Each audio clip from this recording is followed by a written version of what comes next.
प्यारे विद्यार्थियों, साथियों, आज हम बात करेंगे संविधानवाद की साम्यवादी या मार्क्सवादी अवधारणा, जो कि प्रत्येक प्रतियोगिता परीक्षा के अंतर्गत इससे संबंधित प्रश्न अवश्य ही पूछा जाता है।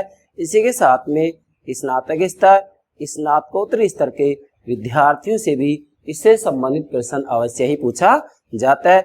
मेरा विशेष बल यही है कि चाहे स्नातक स्तर के विद्यार्थियों, स्नातकोत्तर स्तर के विद्यार्थियों, यूजीसी नेट की तैयारी कर रहे छात्र छात्राएं हो, कॉलेज लेक्चरर, स्कूल लेक्चरर, किसी भी रूप में राजनीति विज्ञान के अंतर्गत यदि आप कोई परीक्षा देने जा रहे हैं तो मैं उन सभी विद्यार्थियों की बातों को ध्यान में रखते हुए ये वीडियो अपलोड करता हूं। तो मेरे प्राणों से भी प्यारे विद्यार्थियों, सर्वप्रथम आप हमारे YouTube चैनल को सब्सक्राइब अवश्य कीजिएगा। आशा करता हूं आपने सब्सक्राइब कर दिया होगा।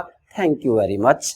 अब हम बात करेंगे, कल हमने संविधानवाद की पाश्चात्य अवधारणा की बात की थी।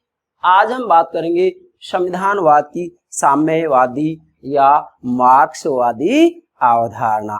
तो ध्यान दीजिएगा, इसमें सबसे पहले हमें ये बात ध्यान रखनी होगी कि संविधानवाद, ध्यान दें, अब समझना है आपको, संविधानवाद वास्तव में किसी भी राजनीतिक समाज के साध्य और साधनों से संबंधित अवधारणा है। ध्यान दीजिएगा, क्या कहा मैंने?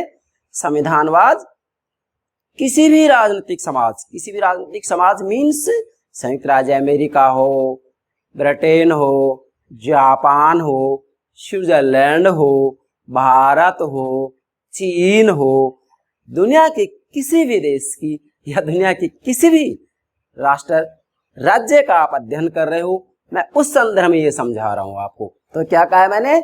संविधानवाद, क्या? संविधानवाद किसी भी राजनीतिक समाज के साध्य और साधन से संबंधित अवधारणा है। अब वास्तव में कुछ राजनीतिक समाजों के अंतर्गत एक जैसे साध्य और साधन होते हैं, तो उनसे संबंधित जो अवधारणाएं होती हैं उनको एक नाम दे दिया जाता है। अर्थात वास्तविक रूप में पूरी दुनिया में कुछ राजनीतिक समाज या राष्ट्र राज्य ऐसे होते हैं जहां एक जैसे साध्य और साधन होते हैं, और कुछ राजनीतिक समाज ऐसे होते हैं जहां अलग अलग साध्य और साधन होते हैं। कुछ देशों में कुछ साध्य साधन होते हैं, कुछ देशों में कुछ साध्य और साधन होते हैं। तो वास्तविक रूप में इसके आधार पर समग्र रूप में या पूरी दुनिया में संविधानवाद के संदर्भ में तीन प्रकार की अवधारणाएं बनती हैं। किसके आधार पर? साध्य और साधन के आधार पर। ठीक है, अब इसमें तीन अवधारणाएं कौन सी हैं? एक संविधानवाद की पश्चिमी अवधारणा है, दूसरी संविधानवाद की साम्यवादी या मार्क्सवादी अवधारणा है, और तीसरी विकासशील राष्ट्र राज्यों की अवधारणा है। तो इनमें हम जो पहला प्रकार है या जो पहली अवधारणा है, पश्चिमी अवधारणा, इसके लिए हमने अलग से वीडियो अपलोड कर दिया है। आज हम दूसरी अवधारणा की बात कर रहे हैं, मार्क्सवादी या साम्यवादी अवधारणा। तो प्लीज इसे समझिएगा। अब सबसे पहले आप देखिएगा, मैंने आपको समझाने के लिए यहाँ diagram number 1, diagram number 2, diagram number 3, ये तीनों डायग्राम आप समझ जाइएगा। क्या है मार्क्सवादी अवधारणा? आपके लिए कुछ भी नहीं होगी, आप आसानी से समझ जाएंगे। तो चलिए सबसे पहले हम इधर आते हैं, चित्र नंबर 1। अब यहां मैंने आपके लिए 3 शब्दावली नोट की है। संविधान, अब देखो समझ तो हम किसको रहे हैं? संविधानवादी, साम्यवादी, मार्क्सवादी अवधारणा, लेकिन ये तभी समझेंगे जब पहले ये आप ये डायग्राम समझ जाएंगे। मैं इस रूप में प्रयास कर रहा हूं कि मेरे प्राणों से प्यारे विद्यार्थियों को इधर उधर भटकने की आवश्यकता ना पड़े। हमारी वीडियो देख लिया, उसके बाद में आपको अन्यत्र जाने की जरूरत है ही नहीं। संविधान, संवैधानिक सरकार, संविधानवाद। ठीक है, अब हम संविधानवाद की साम्यवादी अवधारणा का अध्ययन कर रहे हैं, तो ये तभी शुरू करेंगे जब सबसे पहले आप इन तीन बातों को समझ जाएंगे। ध्यान दीजिएगा, सबसे पहले तो ये जरूरी है कि किसी भी राजनीतिक समाज का अपना एक संविधान होता है ना। अब वो एक अलग बात है, वह संविधान लिखित भी हो सकता है, अलिखित भी हो सकता है।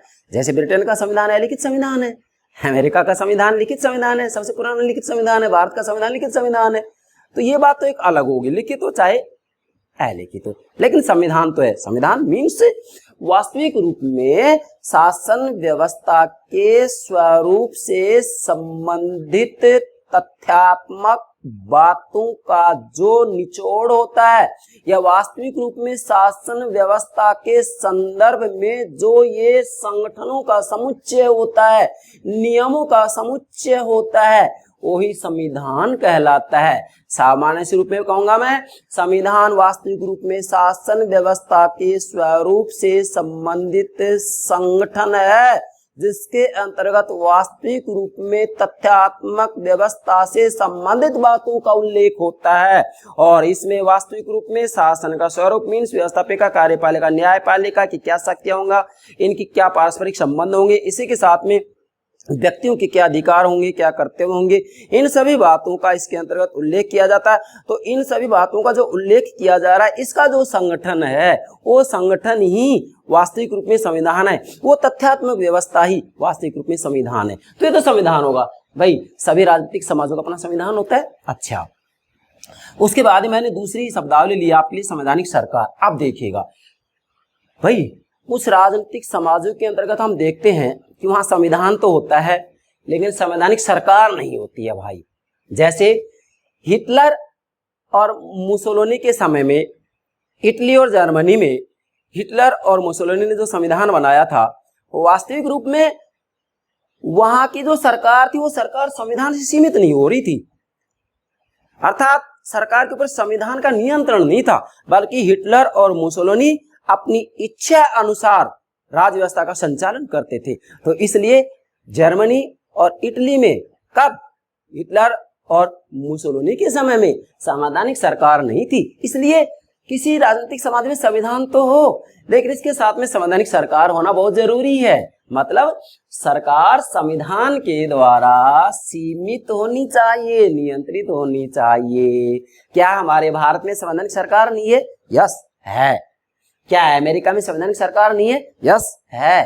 क्या ब्रिटेन में संवैधानिक सरकार नहीं है? यस है। ठीक है, वहां का संविधान अलिखित है, परंपराएं तो हैं, वहां की राज्य व्यवस्था का संचालन परंपराओं के द्वारा तो हो रहा है, संवैधानिक परंपराओं के द्वारा तो हो रहा है, अभी समूह के द्वारा तो हो रहा है।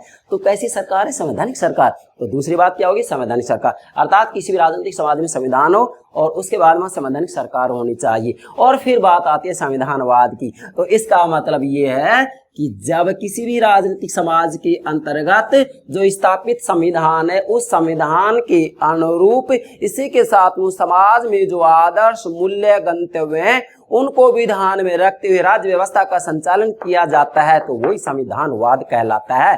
अर्थात वास्तविक रूप में जहां संविधानवाद होगा वहां सरकार सीमित होगी। क्या कहा है मैंने? सरकार सीमित होगी, सरकार जनता के प्रति उत्तरदायी होगी। अर्थात वास्तविक रूप में सीमित सरकार हो और जनता के प्रति उत्तरदायी हो, तो वहां आप ये कह सकते हैं कि संविधानवाद मौजूद है।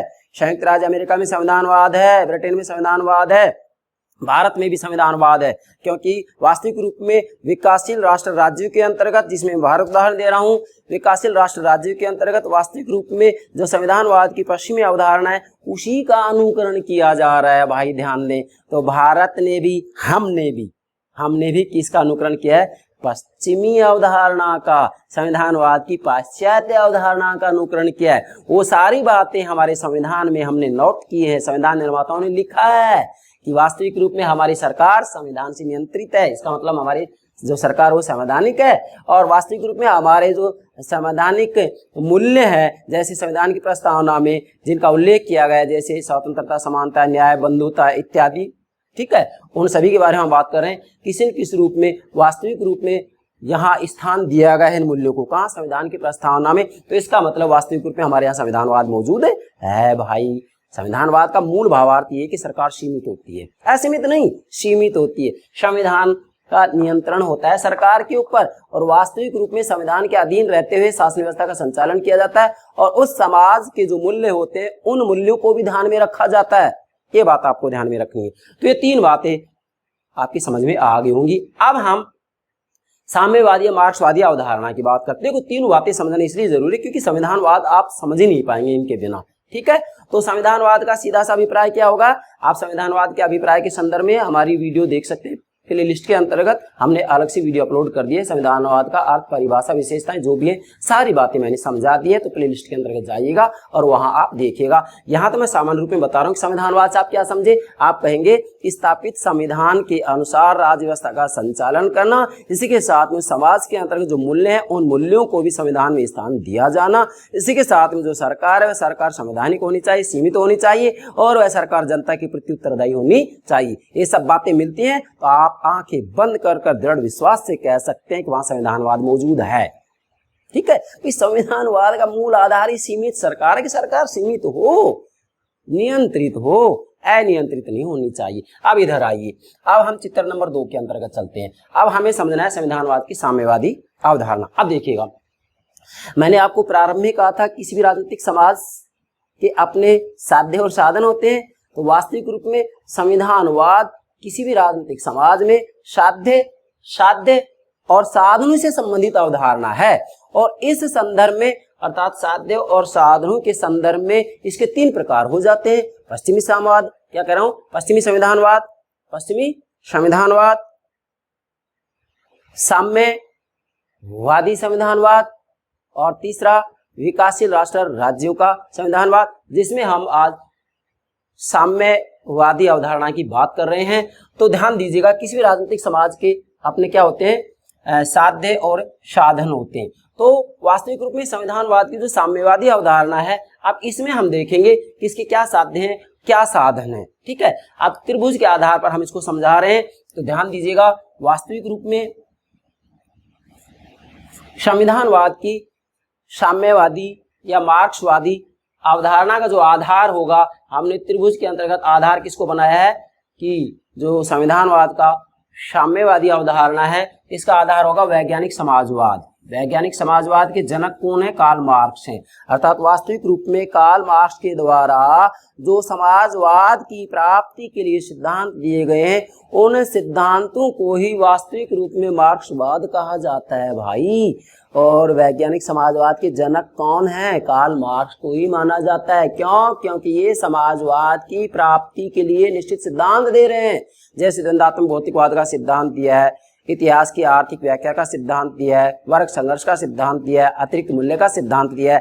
कार्ल मार्क्स से भी पहले समाजवाद की बातें की जा रही थी, लेकिन वो केवल कल्पना की बातें कर रहे थे, जबकि कार्ल मार्क्स ने सर्वप्रथम वैज्ञानिक तरीके से समाजवाद की प्राप्ति का रास्ता, तरीका बतलाया है। इसलिए वास्तविक रूप में कार्ल मार्क्स के द्वारा जो सिद्धांत दिए गए हैं, उनके आधार पर ही इनको वैज्ञानिक समाजवाद का जनक माना जाता है। तो वास्तविक रूप में संविधानवाद की साम्यवादी अवधारणा का जो आधार है वो वैज्ञानिक समाजवाद है। ठीक है, इसके बाद में इसका जो साध्य और मूल्य, साधन इधर आएंगे, साध्य और मूल्य, क्या साध्य और मूल्य मतलब संविधानवाद की जो साम्यवादी अवधारणा है, इसका साध्य क्या है। तो वास्तविक रूप में इसका साध्य क्या है, समाजवादी समाज की स्थापना। मैंने यहाँ आपके लिए नोट भी कर दिया है, आप चाहें तो नोट कर सकते हैं। ठीक है भाई, साध्य क्या है, समाजवादी समाज की स्थापना। अब ध्यान दीजिएगा भाई, संविधानवाद की साम्यवादी या मार्क्सवादी अवधारणा का साध्य, उद्देश्य, लक्ष्य क्या है, समाजवादी समाज की स्थापना करना। और समाजवादी समाज की अंतिम परिणति किसमें होगी, वर्ग विहीन और राज्य विहीन समाज में। तो वास्तविक रूप में मार्क्सवाद का अंतिम लक्ष्य क्या है, समाजवाद की स्थापना करना। और समाजवाद की अंतिम परिणति किसमें होगी, राज्य विहीन और वर्ग विहीन समाज की स्थापना। क्यों? क्योंकि इनका कहना है कि वास्तविक रूप में राज्य की स्थापना वर्ग संघर्ष के कारण होती है, और जब समाज में वर्ग संघर्ष ही नहीं होगा, वर्ग ही नहीं होंगे, सब एक जैसे हो जाएंगे, एक समान हो जाएंगे, तो वर्ग संघर्ष नहीं होगा, वर्ग संघर्ष नहीं होगा तो राज्य की कोई आवश्यकता नहीं होगी। इसलिए इनका अंतिम लक्ष्य क्या है, वर्ग विहीन और राज्य विहीन समाज की स्थापना। तो ये तो इनका साध्य होगा। अब देखिएगा इसका साधन क्या है, वास्तविक रूप में संविधानवाद की साम्यवादी अवधारणा का जो साधन है, वो साधन मैंने यहाँ नोट भी किया है, साधन है सर्वहारा वर्ग की तानाशाही। क्या है, सर्वहारा वर्ग की तानाशाही। मैं समझाऊंगा आपको ये बात। अब सर्वहारा वर्ग की तानाशाही, ये जो साध्य है, साध्य क्या है, वर्ग विहीन, क्या वर्ग विहीन राज्य विहीन समाज की स्थापना। और वर्ग विहीन राज्य विहीन समाज की स्थापना का साधन क्या होगा, सर्वहारा वर्ग की तानाशाही। सर्वहारा कौन होता है, श्रमिक, कौन होता है? श्रमिक। और बुर्जुआ कौन होता है? पूंजीपति। ये ध्यान रखना है आपको। मार्क्सवाद की शब्दावली में बुर्जुआ कौन होता है? पूंजीपति। सर्वहारा कौन होता है? श्रमिक। समझ रहे हैं ना?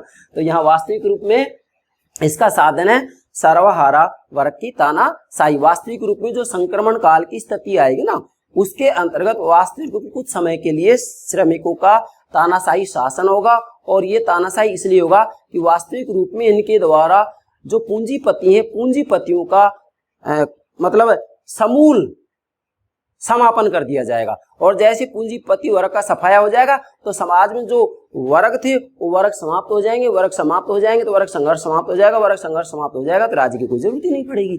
इसलिए इनका जो साधन है वो है सर्वहारा की तानाशाही। अब ध्यान दीजिएगा, यहाँ वास्तविक रूप में जो साधन से संबंधित बात बताई जा रही है संविधानवाद की साम्यवादी अवधारणा में, वास्तव में मार्क्सवाद का प्रभाव तो पड़ा ही पड़ा है। इसी के साथ में लेनिनवाद और स्टालिनवाद और इसी के साथ में माओवाद हो रहे हैं। ठीक है भाई, माओवाद, इनके विचारों का साधन के संदर्भ में विशेष प्रभाव पड़ा है। जैसे माओवादी क्या कहते हैं कि राजनीतिक शक्ति बंदूक की नली से निकलती है। मीन्स इनका कहना है कि वास्तविक रूप में कोई परिवर्तन करना है बिना शक्ति का प्रयोग किए परिवर्तन हो ही नहीं सकता। लेनिन भी यही बात कहते हैं कि 3 बार टन टन टन कीजिएगा और चौथी बार आक्रमण कीजिएगा, क्योंकि सामने वाला मानने वाला है ही नहीं। हमने 3 बार उसको चुनौती दे दी, मान लेता तो ठीक है, नहीं मानता है तो ऐसी स्थिति में फिर उनके खिलाफ संघर्ष किया ही जाएगा। कहने का मेरा भावार्थ ये कि शक्ति की राजनीति में विश्वास करते हैं। तो वास्तविक रूप में संविधानवाद की साम्यवादी जो अवधारणा है उसके ऊपर वास्तविक रूप में साधन के संदर्भ में मेरे प्यारे विद्यार्थी ध्यान देंगे, साधन के संदर्भ में लेनिनवाद, स्टालिनवाद और माओवाद का प्रभाव पड़ा है। प्रभाव कार्ल मार्क्स का भी पड़ा है, लेकिन विशेषकर लेनिनवाद, स्टालिनवाद और माओवाद का प्रभाव पड़ा है। इन तीनों को फिर मैं अलग से वीडियो अपलोड करूंगा। तो मेरे प्यारे विद्यार्थी समझ गए आप, साध्य और साधन 2 बातें होंगी ना भाई। किसी भी राजनीतिक समाज का अपना साध्य होता है और साधन होता है। तो संविधानवाद की साम्यवादी अवधारणा वास्तविक रूप में साध्य तो किसको मानती है? समाजवादी समाज की स्थापना। और समाजवादी समाज की स्थापना का अंतिम जो परिणति होगी किसमें होगी? राज्यहीन और वर्गहीन समाज में। ठीक है। और साधन किसको मानते हैं? सर्वहारा की तानाशाही, मतलब श्रमिकों की तानाशाही, मतलब इनके द्वारा ही वास्तविक रूप में ये प्रयास किया जाएगा पूंजीपति वर्ग का सफाया हो और राज्यहीन वर्गहीन समाज की स्थापना हो। तो मैं आशा करता हूँ मेरे प्यारे विद्यार्थी यहाँ तक समझ गए होंगे। ठीक है भाई। अब देखो, अब हम आगे बढ़ते हैं। अब ये जो आगे मैं बता रहा हूँ इसमें 2 ही तो बातें होंगी भाई। एक तरफ साध्य की बात करेंगे, दूसरी तरफ साधन की बात करेंगे। अब इसमें एक बात हम जोड़ देंगे। क्या जोड़ देंगे? कि वास्तविक रूप में जो साध्य और साधन बताए गए हैं ना, ये साध्य और साधन जो ये साम्यवादी अवधारणा है इसकी कुछ दार्शनिक मान्यताएं हैं। इन दार्शनिक मान्यताओं के आधार पर ही इसके साध्य और साधन बतलाए गए हैं। अरे भाई फिर मैं कह रहा हूँ, साध्य मतलब भाई वो चाहते क्या है अवधारणा, वो लक्ष्य क्या है। तो इसका लक्ष्य क्या है? साध्य क्या है? समाजवादी समाज की स्थापना, वर्गहीन राज्यहीन समाज की स्थापना। और भाई ये वर्गहीन राज्यहीन समाज की स्थापना या समाजवादी समाज की स्थापना कैसे की जाएगी? इसके साधन क्या होंगे? तो साधन के बारे में करें, सर्वहारा की तानाशाही, अर्थात वास्तविक रूप में जो श्रमिक हैं उनकी तानाशाही होगी, मजदूर हैं उनका शासन होगा और इनका एक ही लक्ष्य होगा, पूंजीपति वर्ग का सफाया करना। जब पूंजीपति वर्ग का सफाया हो जाएगा तो ऐसी स्थिति में सभी एक समान हो जाएंगे। एक समान हो जाएंगे तो ऑटोमेटिकली क्या हो जाएगा भाई? कोई वर्ग ही नहीं रहेगा। वर्ग नहीं रहेगा तो वर्ग संघर्ष नहीं होगा, संघर्ष नहीं होगा तो राज्य की जरूरत ही नहीं पड़ेगी। इसलिए समाजवादी समाज की जो स्थापना का लक्ष्य रख रहे हैं ये, उसकी परिणति किसमें हो जाएगी? राज्यहीन वर्गहीन समाज में। और साधन क्या होगा? सर्वहारा वर्ग की तानाशाही। समझ गए होंगे आप। ठीक है भाई। अब आगे बढ़िए। अब देखो, जो वास्तविक रूप में संविधानवाद की साम्यवादी मार्क्सवादी अवधारणा है इसकी कुछ दार्शनिक मान्यताएं हैं। इन मान्यताओं के अनुसार ही वास्तविक रूप में इन्होंने अपने साध्य और साधन बतलाए हैं। ठीक है भाई। अब देखिएगा, इसमें पार्ट नंबर 1, दार्शनिक मान्यताओं को निम्न प्रकार अपनाया है इन्होंने। किसने? संविधानवाद की साम्यवादी मार्क्सवादी अवधारणाएं। अब इसकी दार्शनिक मान्यताएं क्या है? मैं आशा करता हूं यहाँ आपको ज्यादा समझाने की मुझे आवश्यकता नहीं होगी, क्योंकि यदि आपने दोनों डायग्राम समझ लिए हैं, तीसरा डायग्राम मैंने आपके लिए और बनाया, ये लास्ट में लूंगा मैं, ये दोनों समझ लिए हैं तो मेरे प्यारे विद्यार्थी उनको समझने में कोई दिक्कत नहीं। क्यों? क्योंकि साध्य मैंने समझा दिया है, साधन मैंने समझा दिया है, आधार मैंने समझा दिया, तो शेष क्या बचा? शेष कुछ है ही नहीं। ये तो इनकी व्याख्या करूंगा मैं बस, आप ध्यान दें।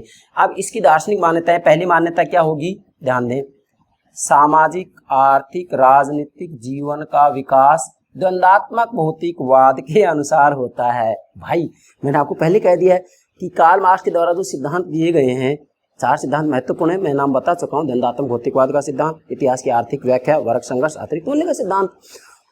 तो वास्तविक रूप में उन्हीं के संदर्भ में पहली मान्यता बन रही है इसकी दार्शनिक मान्यता कि सामाजिक आर्थिक राजनीतिक जीवन का विकास द्वंद्वात्मक भौतिकवाद के अनुसार होता है। अर्थात वास्तविक रूप में संविधानवाद की जो मार्क्सवादी अवधारणा ये मानकर चलती है कि सामाजिक आर्थिक और राजनीतिक जीवन का विकास होता है वो द्वंद्वात्मक भौतिकवाद के अनुसार होता है। द्वंद्वात्मक भौतिकवाद मीन्स वास्तविक रूप में यहाँ जो ये राजनीतिक सामाजिक आर्थिक जीवन के विकास की बात करें तो इसके अंतर्गत इनका कहना है मार्क्सवादियों का क्या कि चाहे सामाजिक या राजनीतिक या आर्थिक किसी भी रूप में यदि विकास की बात की जाती है तो इनका कहना है कि इसके विकास के 3 चरण होते हैं, वाद, प्रतिवाद और संवाद। मतलब वास्तविक रूप में ये वाद, प्रतिवाद और संवाद की प्रक्रिया लगातार चलती रहेगी और तब तक चलती रहेगी जब तक वर्गहीन और राज्यहीन समाज की स्थापना नहीं हो जाती है।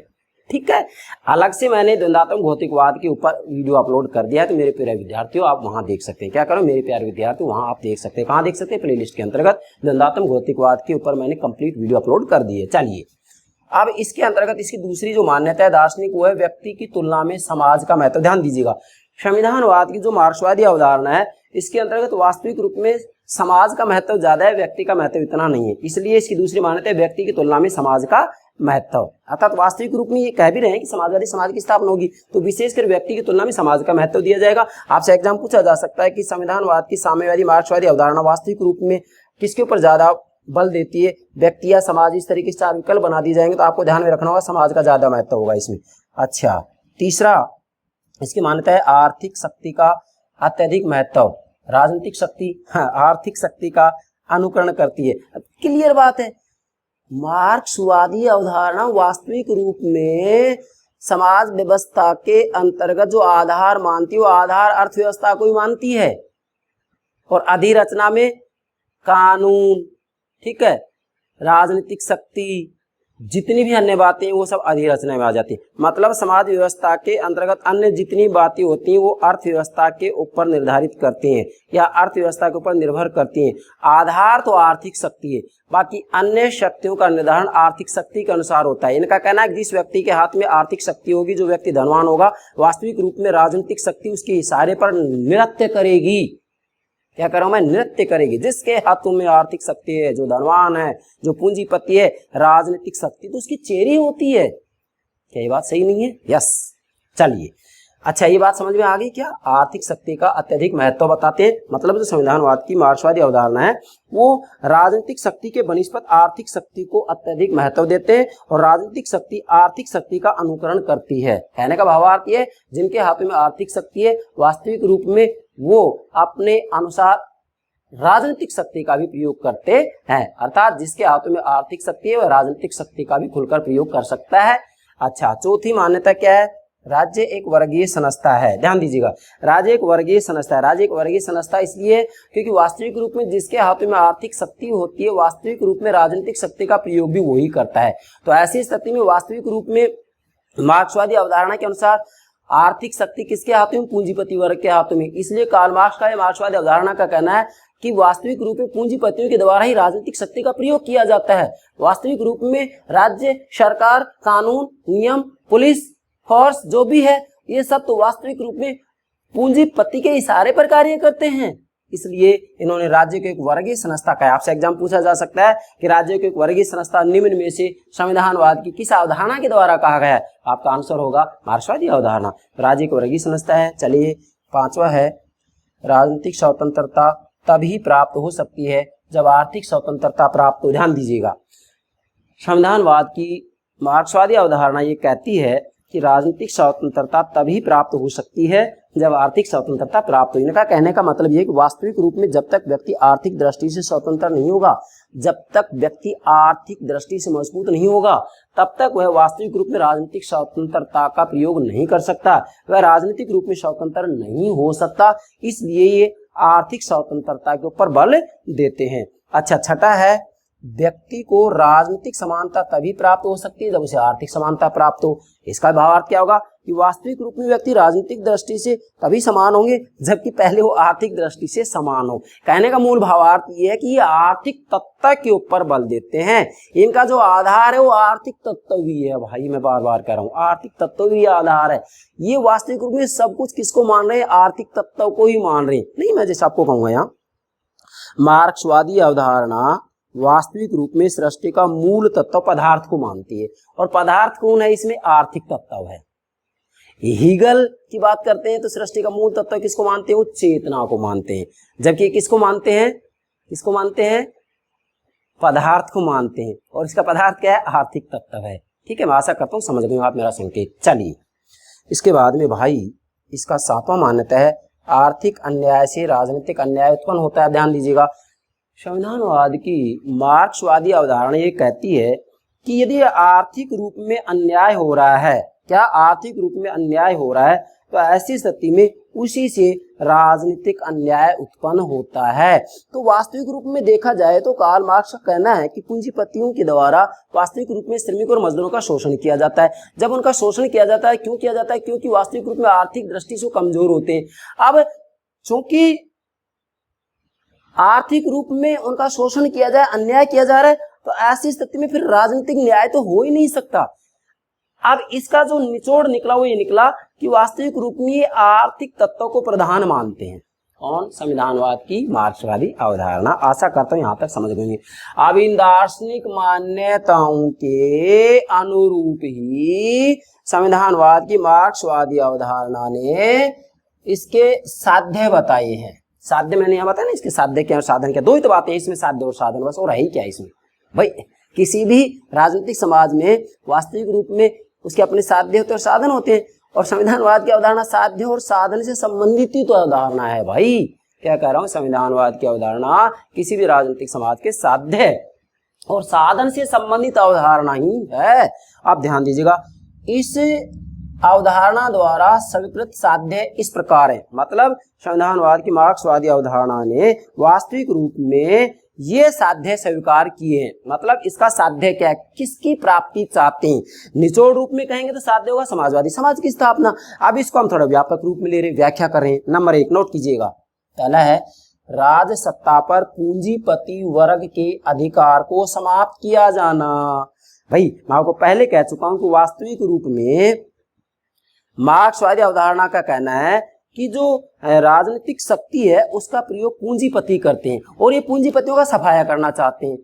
पूंजीपतियों का सफाया हो जाएगा, समापन हो जाएगा, तो इसके बाद में क्या हो जाएगा? फिर वास्तविक रूप में कोई वर्ग बचेगा ही नहीं। वर्ग नहीं बचेगा तो वर्गहीन राजनीतिक समाज की स्थापना हो जाएगी। तो क्या है? राज सत्ता पर पूंजीपति वर्ग के अधिकार को समाप्त किया जाना। और ये किसके द्वारा किया जाएगा? सर्वहारा की तानाशाही के द्वारा। दूसरा क्या है? राज सत्ता पर सर्वहारा वर्ग के अधिकार की स्थापना होनी चाहिए। अब ध्यान दीजिएगा भाई, राज सत्ता के ऊपर से पूंजीपति वर्ग का जो अधिकार है उसको समाप्त करना चाह रहे हैं। और अधिकार किसका होगा? फिर सर्वहारा वर्ग का अधिकार होगा। लेकिन सर्वहारा वर्ग का जो अधिकार होगा वो हमेशा के लिए नहीं होगा, कुछ संक्रमण काल की स्थिति होगी। संक्रमण काल की स्थिति के अंतर्गत मतलब कुछ समय के लिए सर्वहारा वर्ग की तानाशाही होगी और फिर इनके द्वारा वास्तविक रूप पूंजीपति वर्ग का सफाया कर दिया जाएगा। उसके बाद में सभी एक समान हो जाएंगे, सभी एक समान हो जाएंगे, तो कोई किसी का शोषण नहीं करेगा।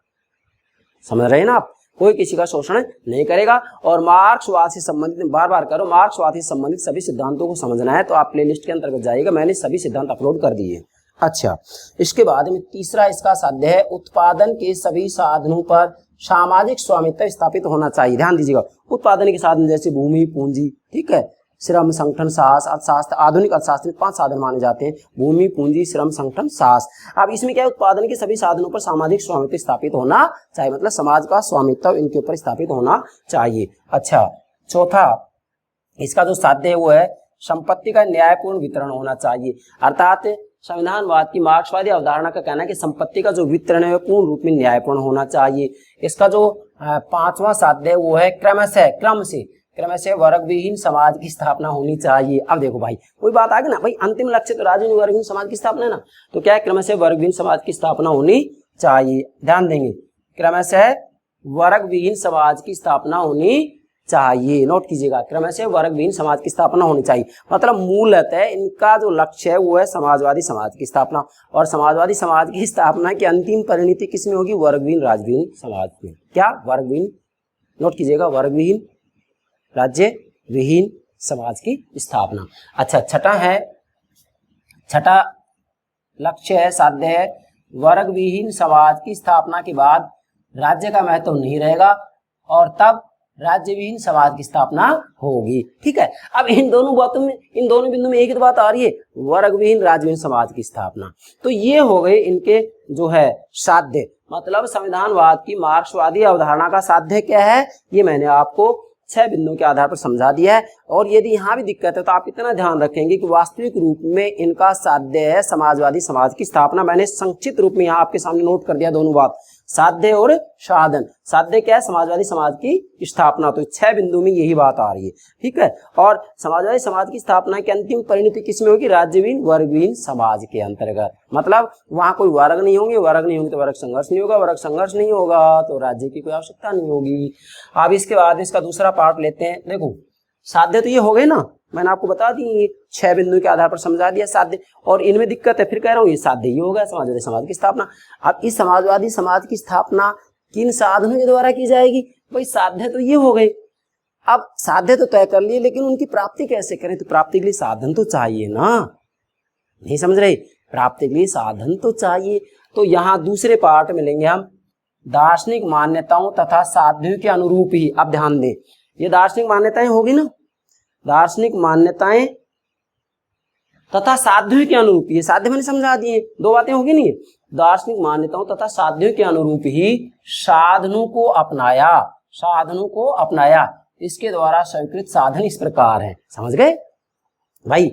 इसके जो साधन है किसके अनुरूप अपनाए हैं, इसकी दार्शनिक मान्यताएं क्या हैं, मैंने 7 बिंदु के आधार पर समझाया दार्शनिक मान्यताएं क्या हैं और इसके साध्य क्या है, साध्य लक्ष्य क्या है, मूल्य क्या है।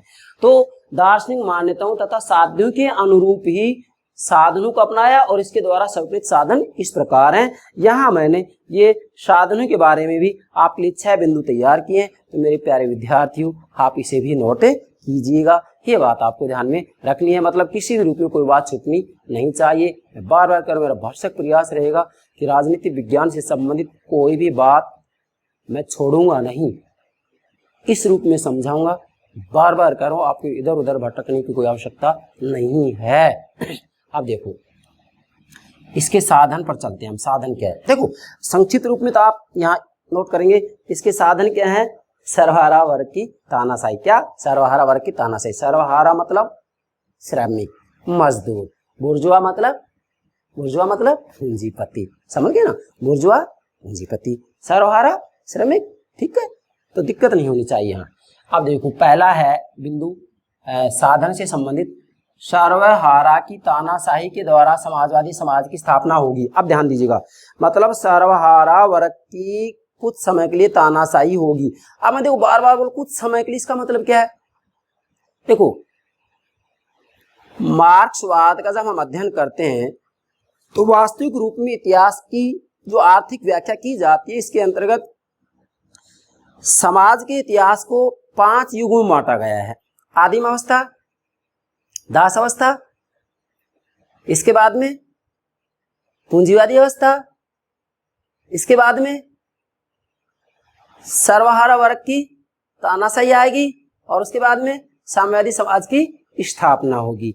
मेरा कहने का मतलब यह है कि क्रमशः यदि हम लेते हैं तो फिर से दोहरा रहा हूं, पहला है आदिम अवस्था, फिर है दास अवस्था, फिर है सामंती अवस्था, फिर है पूंजीवादी अवस्था, फिर है सर्वहारा वर्ग की तानाशाही, ये संक्रमण काल की स्थिति होगी, और अंत में होगा साम्यवादी समाज की स्थापना, जिसके अंतर्गत वास्तविक रूप में कोई राज्य नहीं होगा, कोई वर्ग नहीं होगा, अर्थात राज्य विहीन और वर्ग विहीन समाज की स्थापना होगी। तो मैंने ये 6 बिंदु बता दिए हैं ना, तो इस संदर्भ में ये बात आपको ध्यान में रखनी। अब मैं डिटेल्स यहाँ इसलिए नहीं ले रहा क्योंकि अलग से मैंने वीडियो अपलोड कर दिए किसके ऊपर, निंदात्मक भौतिकवाद और इतिहास की आर्थिक व्याख्या, इन सभी के ऊपर मैंने अलग से आपको समझा दिया है। तो प्लेलिस्ट के अंतर्गत आप ये बातें देख सकते हैं। मैं बार बार कह रहा हूँ, हमारी संपूर्ण वीडियो देखिएगा, राजनीति विज्ञान से संबंधित सब बातें समझ में आएंगी, निश्चित रूप में आएंगी, ध्यान दें।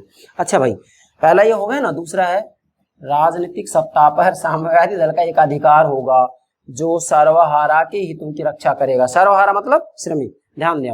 राजनीतिक सत्ता पर साम्यवादी दल का एक अधिकार होगा जो सर्वहारा के हितों की रक्षा करेगा। सर्वहारा मतलब श्रमिक। अब ये जो दूसरा बिंदु है, इसको मैंने यहाँ डायग्राम के माध्यम से समझाया है। देखिएगा, यहाँ मैंने साम्यवादी दल लिखा है, यहाँ साम्यवादी दल लिखा है, और यहाँ हमने इसके अंतर्गत व्यवस्थापिका, कार्यपालिका और न्यायपालिका ये तीनों सरकार के अंग दिखाएं। इसका मतलब क्या है कि वास्तविक रूप में जो व्यवस्थापिका, कार्यपालिका और न्यायपालिका है वह साम्यवादी दल के अनुरूप कार्य करता है। मतलब कैसे कानून बनाने, उन कानूनों की क्रियान्विति कैसे करनी है, क्या न्यायिक निर्णय लेना है, ये सब निर्धारित करता है साम्यवादी दल। इसलिए हमने इसके चारों तरफ साम्यवादी दल दर्शाया। मतलब सर्वे सर्वा कौन होगा? साम्यवादी दल होगा, जैसा कि वर्तमान चीन के अंतर्गत है और 1991 से पहले सोवियत संघ के अंतर्गत था। 1991 में सोवियत संघ का विघटन हो चुका है, ये बात आपको ध्यान में रखनी है। तो दूसरा क्या होगा? राजनीतिक सत्ता पर साम्यवादी दल का एकाधिकार होगा जो सर्वहारा के हितों की रक्षा करेगा। यहाँ आप देख सकते हैं राजनीतिक शक्ति होगी और राजनीतिक शक्ति के ऊपर वास्तविक रूप में जो एकाधिकार होगा किसका होगा? साम्यवादी दल का होगा। इस डायग्राम से आप समझ सकते हैं। ठीक है भाई।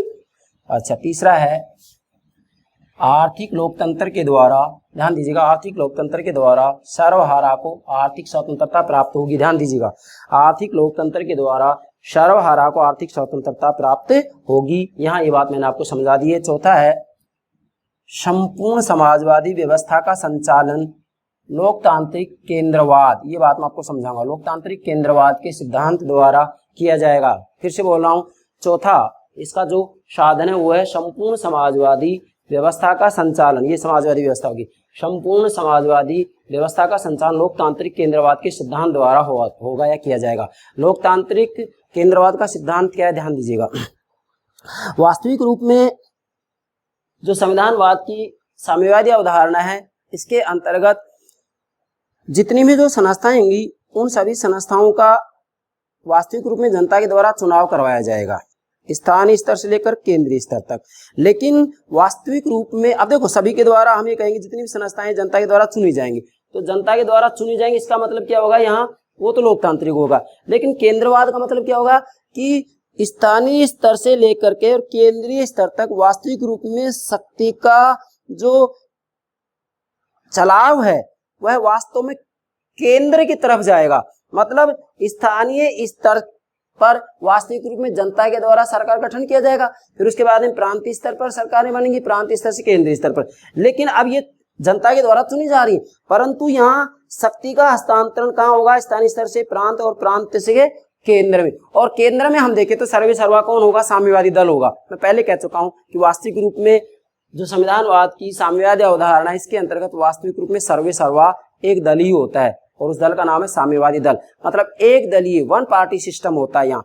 और वास्तविक रूप में व्यवस्थापिका, कार्यपालिका और न्यायपालिका उसी अनुरूप कार्य करते हैं जिसके अनुरूप साम्यवादी दल उन्हें कहता है। इसलिए कहा जाता है कि वास्तविक रूप में जो ये संविधानवाद की साम्यवादी अवधारणा है वास्तव में ये पाश्चात्य अवधारणा के विपरीत है, क्योंकि पाश्चात्य अवधारणा सीमित सरकार की बात करती है। क्या कह रहा हूं मैं? सीमित सरकार की बात करती है, जनता के प्रति उत्तरदायी हो इसकी बात करती है, जबकि इसमें सीमित सरकार की बात हो ही नहीं रही है। ये तो वास्तविक रूप में समग्रतावादी शासन है, इसमें साम्यवादी दल सर्वे सर्वा है, सब कुछ है, तो सीमित सरकार नहीं है। और सीमित सरकार नहीं है तो फिर हम क्या कह सकते हैं कि संविधानवाद की जो साम्यवादी अवधारणा है ये वास्तव में संविधानवाद के अनुरूप है? नहीं, संविधानवाद तो सीमित सरकार की बात करता है। अतः आप मेरे प्यारे विद्यार्थी कह सकते हैं कि संविधानवाद की साम्यवादी अवधारणा वास्तविक रूप में संविधानवाद के विपरीत अवधारणा है। नोट कीजिएगा, संविधानवाद की विपरीत अवधारणा है, जबकि संविधानवाद की पश्चिमी या उदारवादी अवधारणा है वास्तविक रूप में सीमित सरकार का समर्थन करती है, उत्तरदायी सरकार का समर्थन करती है, इसलिए उसमें संविधानवाद पाया जाता है, जबकि इसमें संविधानवाद नहीं है। नहीं है भाई। पूर्व सोवियत संघ के अंतर्गत आप देखिएगा 1991 से पहले क्या वास्तव में सरकार सीमित थी? वर्तमान चीन के अंतर्गत आप देखिएगा सर्वे सर्वा कौन है? साम्यवादी दल ही तो है और वही सब कुछ है। तो क्या आप कह सकते हैं कि लोकतंत्र है वहां पर? क्या सरकार सीमित है वहां? क्या सरकार संविधान के अनुरूप कार्य करती है? नहीं, साम्यवादी दल के नेता के इशारे पर सरकारें कार्य करती है। और यहां मैंने आपको कहा था कि सरकार यदि संविधान के नियंत्रण में नहीं है तो संवैधानिक सरकार नहीं है, संवैधानिक सरकार नहीं है तो संविधानवाद हो ही नहीं सकता। तो वास्तविक रूप में आप नोट कीजिएगा, संविधानवाद की साम्यवादी अवधारणा संविधानवाद की विपरीत अवधारणा है। नोट करना है ये बात। चलिए आगे बढ़ते हैं। अब हम पांचवा है समाजवादी समाज की आवश्यकताओं के अनुसार ही शासन के तीनों अंगों का संगठन, शक्तियां तथा कार्य तय किए जाएंगे। फिर से दोहरा रहा हूं, नोट कीजिएगा।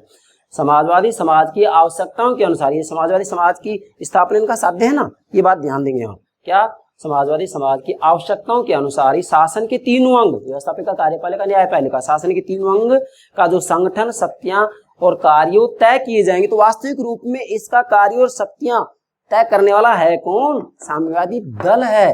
क्यों? क्योंकि इनका लक्ष्य क्या है? समाजवादी समाज की स्थापना। और समाजवादी समाज की स्थापना की अंतिम परिणति किसमें होगी? राज्यविहीन वर्गविहीन समाज में होगी। भाई इनका लक्ष्य यही तो है। क्या?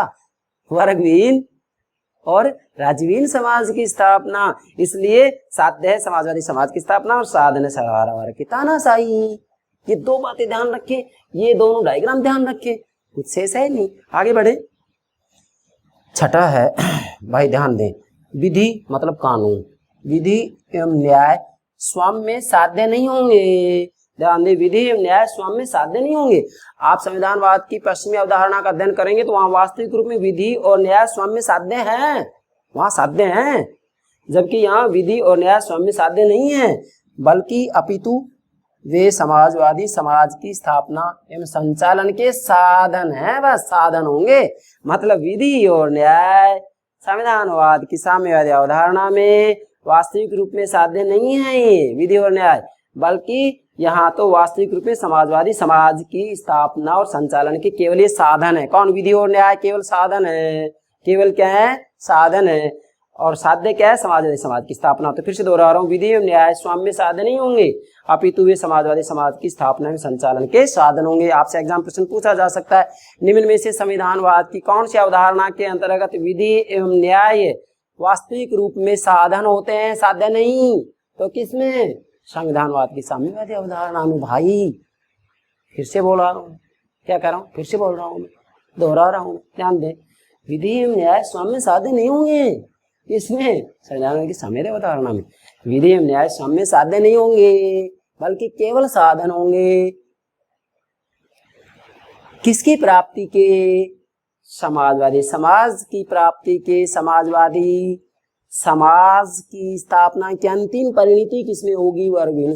क्या? वर्गविहीन राज्यविहीन समाज की स्थापना। फिर से बोल रहा हूँ, वर्गविहीन, नोट कीजिएगा, वर्गविहीन राज्यविहीन समाज की स्थापना। अंत में मैंने यहाँ आपके लिए नोट भी कर दिया है। साध्य क्या है? साधन क्या है? साम्यवादी दल की क्या स्थिति होगी? व्यवस्थापिका, कार्यपालिका, न्यायपालिका की क्या स्थिति होगी? ये भी मैंने ठीक से समझा दिया है। मेरे प्यारे विद्यार्थियों, यदि ये सब बातें आप समझ गए हैं, मैं दृढ़ विश्वास से कह रहा हूँ, जहां से मर्जी आए प्रश्न पूछेगा। क्या? संविधानवाद के साम्यवादी अवधारणा से संबंधित, चाहे आईएएस के एग्जाम हो, UGC net, college lecture, school lecture, मैं ये कह रहा हूँ राजनीति विज्ञान संबंधित कोई भी प्रतियोगिता परीक्षा हो, आप प्रश्न उठा के देखिएगा, कहीं कोई प्रश्न इससे बाहर बन ही नहीं सकता। विश्वास से कह रहा हूं, दृढ़ विश्वास से कह रहा हूं।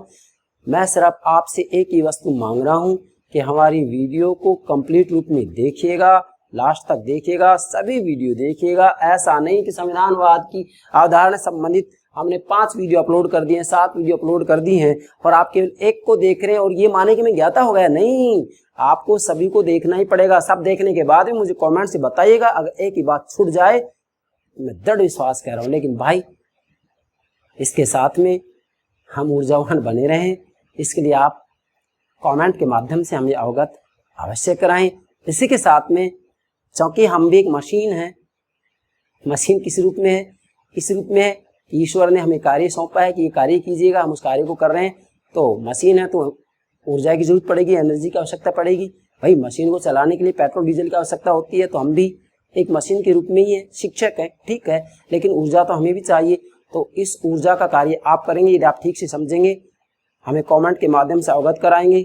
इसी के साथ में हमारे यूट्यूब चैनल को सब्सक्राइब करेंगे, हमारे वीडियो को लाइक करेंगे, शेयर करेंगे। जितने भी विद्यार्थी तैयारी कर रहे हैं, आपके जो मित्र मंडली के सदस्य हैं, उन सभी को किसी न किसी रूप में अवगत अवश्य कराइएगा।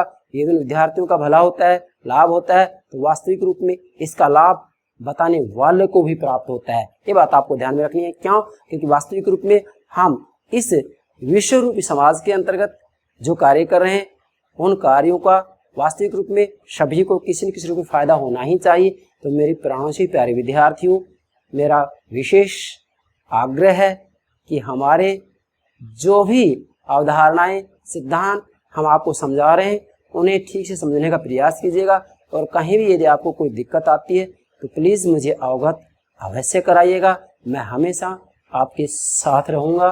किसी भी रूप में आपको कोई भी समस्या आए राजनीति विज्ञान से संबंधित बातों में, तो मैं हमेशा आपके साथ हूँ। प्राणों से प्यारे विद्यार्थियों, आशा करता हूँ आप समग्र रूप में हमारी वीडियो को समझते होंगे, आपको कोई दिक्कत नहीं आएगी। मेरा मूल लक्ष्य यही है कि मैं राजनीति विज्ञान के अंतर्गत विशेषकर UPSC, UGC net, college lecture, school lecturer की परीक्षाओं को ध्यान में रखते प्रत्येक वीडियो अपलोड करता हूं। मैं विशेष मेहनत करूंगा, विशेष प्रयास करूंगा, जिससे कि मैं वास्तविक रूप में जो मेहनत करता हूं उस मेहनत की परिणति के रूप में मेरे छात्र छात्राएं उभर कर सामने आए। मैं राजनीति विज्ञान से संबंधित जितने भी सिद्धांत हैं, जितने भी विचारधाराएं, उन सब में गोते लगाने का प्रयास करता हूं, डूबने का प्रयास करता हूं, ठहरने का प्रयास करता हूं। किसके लिए? मेरे प्राणों से भी प्यारे छात्र छात्राओं के लिए। तो प्लीज हमारे YouTube चैनल को सब्सक्राइब अवश्य कीजिएगा। Thank you very much. Thank you very much.